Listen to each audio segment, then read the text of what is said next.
इतना संयम नहीं है कि दुकान खुली होगी तो जाके नहीं लेंगे, नहीं पिएंगे? नहीं, चीख मत मारिए, चीख मत मारिए। ब्लड प्रेशर बढ़ जाएगा, आप पानी पी सकते, पीजिए आप। अगर प्रधान, आप कैसे कह सकते हैं? सुन तो लीजिए। ये आप अज्यूम करके चल रहे हैं। ये इतनी बेचैन क्यों हो जाती है? प्रधानमंत्री के बारे में कुछ बोले तो आपको नौकरी, आपकी लगता है कि वल्नरेबल हो गई। मैं तो सिर्फ मैं हूं यासर मलिक। उसके बाप का भारत है जो यहाँ पर आकर बोलकर चला गया। आप देखिए बाकी जगहों पर मुसलमानों की स्थिति देखिए, भारत में उनकी स्थिति देखिए, कि आपको ये फर्क समझ में नहीं आता? नहीं, क्या मैं क्या कोई किराएदार हूं यहाँ पे? और आप देख रहे हैं अपना यूट्यूब चैनल YS3 न्यूज। ये हम बड़े हैं और दूसरे हमसे छोटे हैं? बिल्कुल नहीं, बिल्कुल है। बिल्कुल यही ज़हनियत के मज़ारे आप कर रहे हैं। हमने क्या नहीं माना? कौन सा? हिंदुस्तान ने क्या नहीं माना? आपने एहसान किया। एहसान नहीं। आप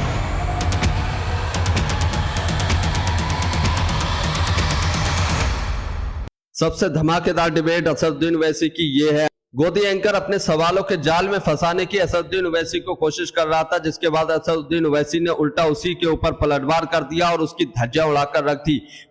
आप लोगों को पता होगा कि रमजानों में जो गंगा में हड्डी फेंकने वाला विवाद पूरे गोदी मीडिया पर छाया रहा था और पूरे भारत में छाया रहा था, उस पर जब असदुद्दीन ओवैसी से इंटरव्यू में पूछा गया और सवाल जब किए गए गोदी एंकर की तरफ से, तो असदुद्दीन ओवैसी ने कैसे उसकी धज्जियां उड़ाकर रख दी, कैसे उसको बेइज्जत किया और कैसे उसके प्रोपेगेंडा को फेल किया है। आप लोग ये पूरी डिबेट जरूर देखिए। और ईरान इजराइल युद्ध पर भी असदुद्दीन ओवैसी ने बहुत बकिया उधेड़ी है गोदी एंकर की, और मोदी के नाम पर कैसा बौखलाने लगा था गोदी एंकर। उसके बाद असदुद्दीन ओवैसी ने उसे ऐसा करारा जवाब दिया है कि दुम दबाकर भागा है असदुद्दीन ओवैसी के सामने गोदी एंकर, और कैसा चीखता चिल्लाता रहा असदुद्दीन ओवैसी ने जब उसकी पतलून ढीली की। तो आप लोग पूरी डिबेट देखिए। गोदी एंकर के प्रोपेगेंडा को बिल्कुल फेल किया है इस डिबेट में असदुद्दीन ओवैसी ने। तो बहुत शानदार डिबेट होने वाली है, पूरी डिबेट देखकर जाइए। पूरी दुनिया में जब भारत को एक उभरती हुई ताकत के तौर पर देखा जा रहा है, एक ग्रोइंग पावर जिसका सब एहतराम कर रहे हैं, वैसे में आप कई बार भारत के अंदर लोकतंत्र पर भी सवाल खड़े कर देते हैं, अल्पसंख्यकों की स्थिति पर भी सवाल खड़े कर देते हैं। जमीनी हकीकत क्या है? वो छवि जो भारत की दुनिया भर में बन रही है या जिसका जिक्र आप करते हैं वो? तो पहले आपका सवाल में दो पार्ट हैं। पहला पार्ट का जवाब देता हूं। अमेरिका का डिप्टी सेक्रेटरी भारत में आके बोलता है कि हम भारत को चाइना की तरह उठने नहीं देंगे। कौन है भाई गोरी चमड़ी वाला जो भारत में आकर बोलता उठने नहीं देंगे? उसके बाप का भारत है जो यहां पर आकर बोलकर चला गया और हम लोग कुछ बोल नहीं सके उसके बारे में। हम भीख मांग रहे हैं अमेरिका से कि हमको 30 दिन का वेवर दे दो, हम ऑयल खरीदेंगे। ये भारत है जिसकी आप बात कर रहे हैं। ईरान में गड़बड़ हो गई तो आपने कह दिया कि ठीक है अब आप खरीद लो रशिया से ऑयल। कौन है भाई वो बोलने वाला हमको हम रशिया से ऑयल खरीद लें? आप बताइए कि कहाँ गया हमारी गीरत, हमारा हमियत, कहाँ गई सब चीज़ें? ये इस पर कोई नहीं कुछ नहीं बोलता। हम पाँच दिन के बाद ईरान पे हमला हुआ, 5 दिन के बाद हम लोग जाकर कंडोलेंस देते हैं। आज हम ईरान से बोल रहे हैं कि भाई हमारे 2 शिप 3 शिप छोड़ दो। पाकिस्तान, बांग्लादेश, जापान, चाइना को तो डायरेक्ट उनके कश्ती निकल जा रही है, हमारी नहीं निकल रही है। शायद होगा एक 4-5 दिन के अंदर। ट्रंप हमको बोल दिया 2018 में ईरान से ऑयल मत लो। आपको मालूम यूको बैंक में 60,000 करोड़ हमने जमा करवाए थे। ईरान से हम ऑयल ले रहे थे और ईरान यहां से पैसों को लेकर नहीं जा रहा था, यहां से सामान खरीदकर भारत से लेकर जा रहा था। आज हम वो भी नहीं, हमने ट्रंप बोला गोरी चमड़ी वाला कि हम, ट्रंप ने कह दिया कि आप मत खरीदो रशिया से, हम नहीं खरीदेंगे। ट्रंप ने कह दिया खरीद लो, हम खरीद लेंगे। नुकसान किसको हो रहा है? आज आप देख लीजिए, आज हम बासमती चावल हमारा पोर्ट में अटका हुआ है। फ्रूट जो जाते थे रमजान में गल्फ को, वो नहीं जा पा रहे हैं। आज हमारी कश्तियों को अफ्रीका से जाना पड़ रहा है, इंश्योरेंस उनका बढ़ गया है। तो फिर आप बताइए फिर कैसे होगा ये? और दूसरी बात, अब आपका सवाल का दूसरा हिस्सा, मेरे को एक बात बताइए, उत्तम नगर में क्या मुसलमानों को ईद मनाने के लिए हाईकोर्ट जाना पड़ता है? उत्तम नगर में आप घटनाओं का सामान्यीकरण नहीं करते? सुन तो लीजिए, अरे सुन तो लीजिए। दूसरी बात, आपने बात की वहां पर कश्ती में बच्चों ने रोजा खोला। एक वीडियो तो दिखा दीजिए TV9 पर कि उन्होंने हड्डी डाली है पानी में। और कौन सा कानून है जो कहता है कि खाना नहीं खाना? और जो पूरा सूरज आकर गंगा में गिर रहा है उस पर आपके मजहबी जज्बात को तकलीफ नहीं होती?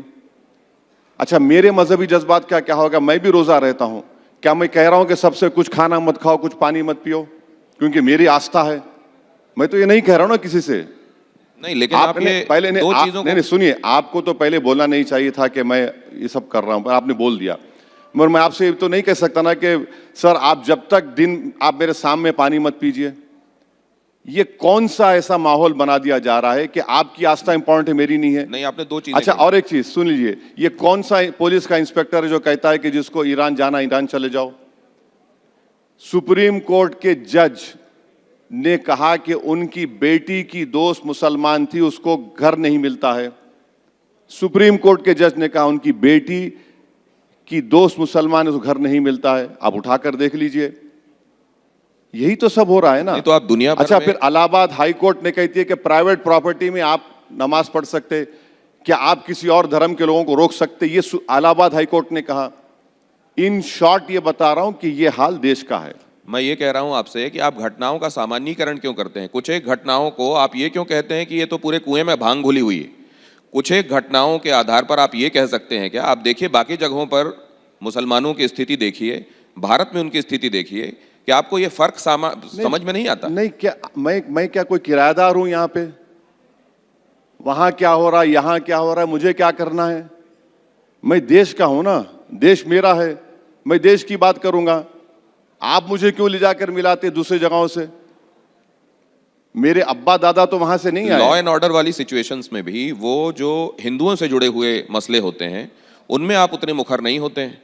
आप उन मुद्दों को जरूर पकड़ लेते हैं जहां पर आपको ये लगने लगता है। जैसे आप उत्तम नगर की घटना का जिक्र कर रहे हैं, आप गंगा में हड्डी फेंके जाने के संदर्भ में भी उसका जिक्र भी इस तरीके से कर रहे हैं। एक वीडियो आपको वो नहीं, बात बुरी नहीं लगी? आपको ये नहीं लगा कि इतने सारे हिंदू उससे आहत होंगे? सुनिए, एक वीडियो नहीं है, उन बच्चों ने गोश्त खाकर हड्डी फेंकी, ये कहानी बनाकर डाल दी गई। नहीं तो फिर आप ये भी कह रहे हैं कि अगर ऐसा किया है तो गलत अच्छा, क्या किया है? दूसरी उसमें तो बात, गंदे नाले आके मिल रहे हैं। नहीं, दूसरी बात, कौन सा कानून है बताइए? आप संविधान की बात कर रहे हैं ना, कौन सा कानून है कि गोश्त नहीं खाना वहां पर?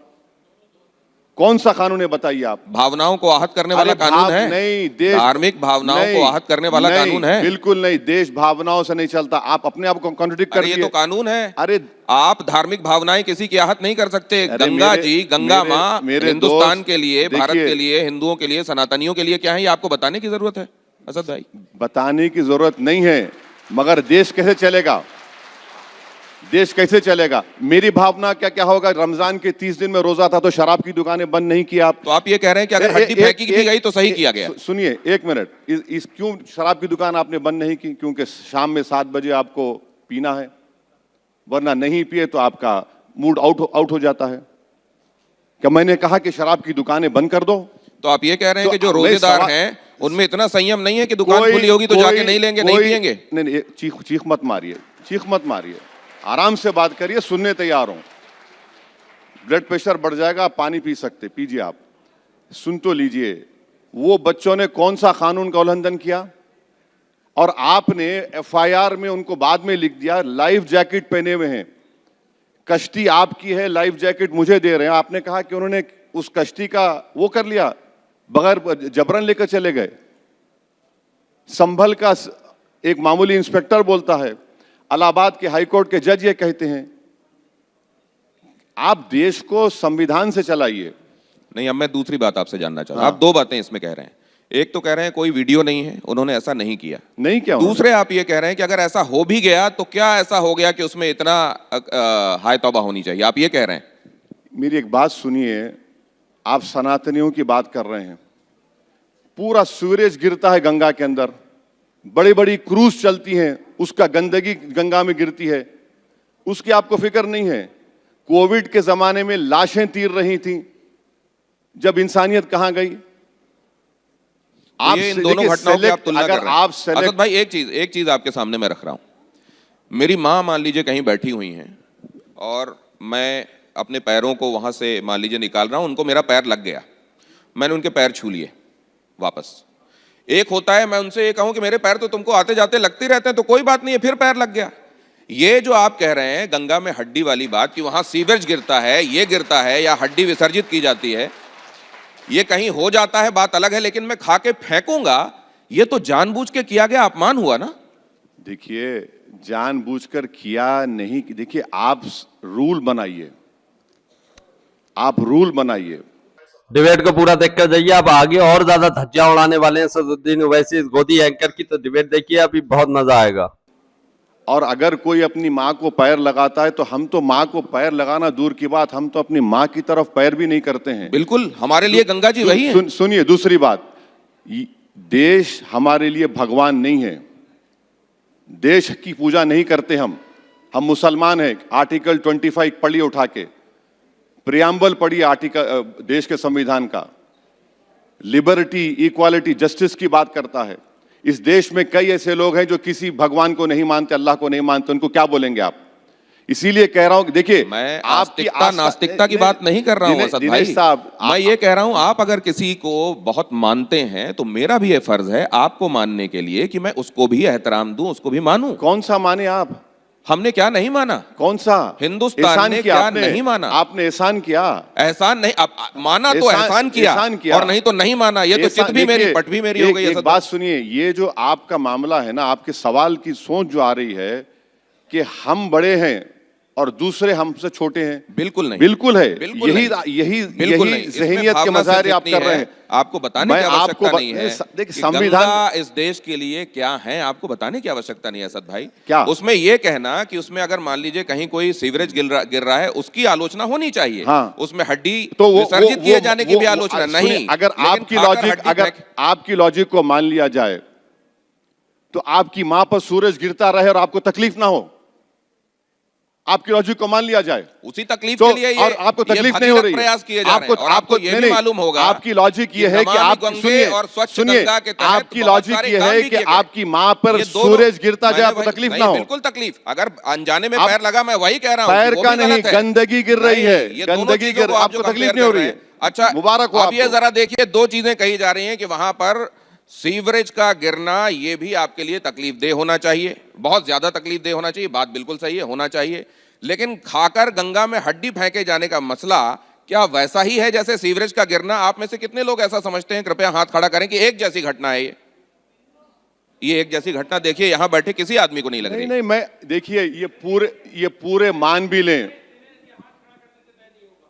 ये गंगा का पृथ्वी पर अवतरण ही अस्थियों को विसर्जित करने के लिए हुआ है। हेमंत जी कह रहे हैं कि ये हाथ खड़े करने से तय नहीं होगा।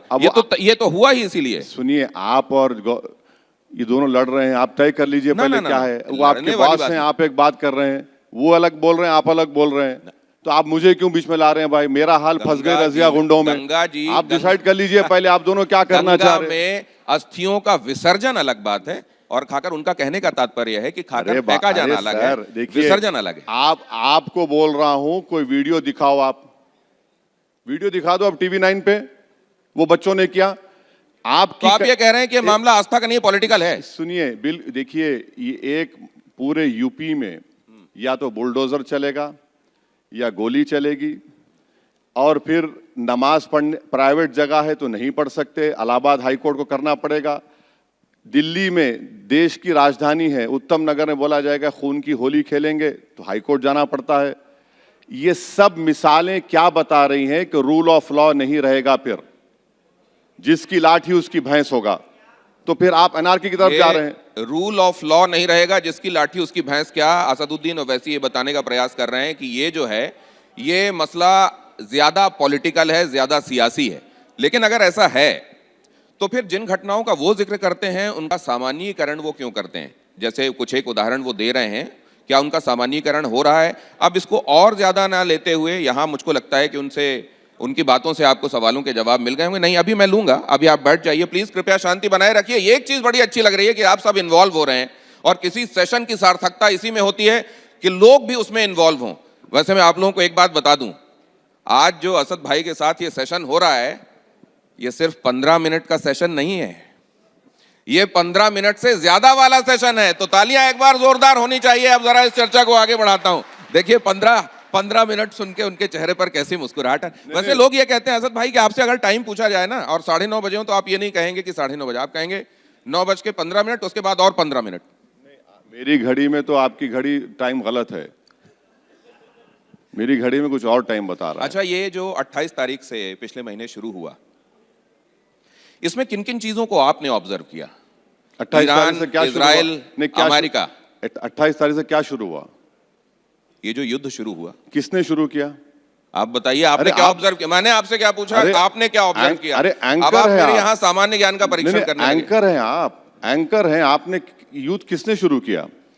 अमेरिका इजराइल ने शुरू किया। खत्म हो गया। जब अमेरिका इजराइल युद्ध शुरू किया, उसका नुकसान भारत को नहीं हो रहा है। कितना नुकसान हो रहा है भारत को देखिए आप। यूरिया की कमी आ गई, फिर हमारे पास अब गैस की कमी आ गई, कमर्शियल गैस तो बंद हो गया। तीसरा, हमने 11 साल में जो स्ट्रेटेजिक पेट्रोलियम रिजर्व्स बनाना था, हमने नहीं बनाया। हमारा पूरा तेल आता है यही स्ट्रेट ऑफ हॉर्मुज से, गैस आती है वहीं से। एक बात बताइए, मैं मुकम्मल प्रधानमंत्री की जगह आप होते तो क्या करते इन परिस्थितियों में? देखिए, प्रधानमंत्री आपके लिए, प्रधानमंत्री सबसे बड़ी गलती प्रधानमंत्री ने की जो इजराइल गए। अमेरिका के 2 एयरक्राफ्ट कैरियर आ गए हैं, प्रधानमंत्री को नहीं जाना चाहिए था, खैर वो चले गए। नेतन्याहू को आना था, नहीं आया।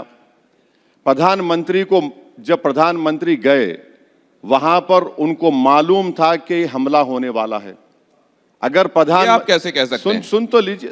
ये आप अज्यूम करके चल रहे हैं। देखिए, आप मुझे बोलने देंगे ना? नहीं, आपको पसंद ना हो तो आपसे आप जानना चाहता हूं कि आप ये दमदारी से कैसे कह सकते हैं उनको पता था? सुन तो लीजिए, इतनी बेचैन क्यों हो जाती है? प्रधानमंत्री के बारे में कुछ बोले तो आपको नौकरी, आपकी लगता है कि वल्नरेबल हो गई। मैं तो सिर्फ ये जानना चाहता हूं कि असद भाई क्या समाधान देना चाहते हैं। सुन तो लीजिए, वो क्रिटिसाइज तो करते हैं प्रधानमंत्री को, लेकिन उनकी निगाह में समाधान क्या है ये जानना चाहता हूं। सुन तो लीजिए ना। अरे आप सबको बोलिए, मोदी को मत बोलिए, तो नहीं चलेगा ना।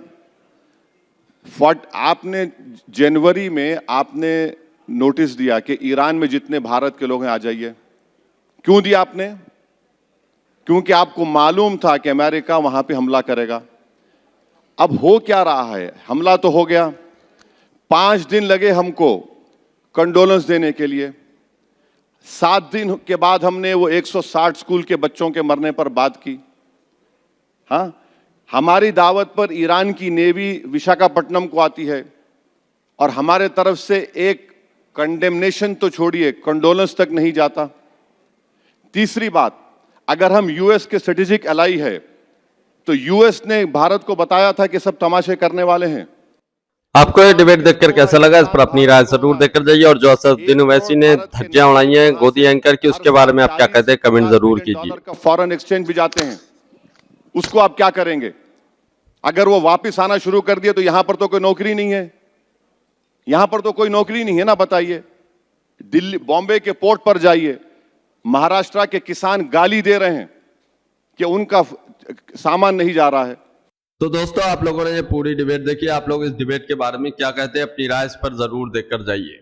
आप लोगों ने देखा इस डिबेट में 2 टॉपिक सबसे ज्यादा छाए रहे, जिस पर एक जो था वो गंगा में हड्डी फेंकने वाला मामला, जो रमजानों के महीने में मतलब पूरे भारत में छाया रहा था, जिसका विवाद भी चढ़ा था, जिसको लेकर बताया गया था। लेकिन उस मामले में कहीं पर भी कोई वीडियो अवेलेबल नहीं है जहां पर उन मतलब मुस्लिम लोगों ने हड्डी या गोश्त खाकर गंगा में फेंका हो। यह असदुद्दीन ओवैसी का कहना था और साफ तौर पर कहीं पर भी किसी भी सोशल मीडिया पर वीडियो नहीं आई है। आजकल सोशल मीडिया का जमाना है, अगर कहीं पर भी कोई घटना होती है तो उसके अंदर तक की वीडियो निकल कर आ जाती है, लेकिन ऐसी कोई वीडियो सामने नहीं आई है। और जिस पर मतलब पूरा विवाद भी चला रहा। आज भी गोदी एंकर जो है उस पर असदुद्दीन ओवैसी को फंसाने की कोशिश कर रहे थे, सवाल पूछ रहे थे, तरह तरह से मतलब घुमा फिरा कर जो है उसी टॉपिक पर घूम रहे थे। लेकिन असदुद्दीन ओवैसी ने कैसे करारे करारे जवाब दिए, कैसे गोदी एंकर की बकिया उधेड़ कर रख दी है, आप लोगों ने देखा होगा। तो आप लोग इसके बारे में क्या कहते हैं? कमेंट जरूर करके जाइए।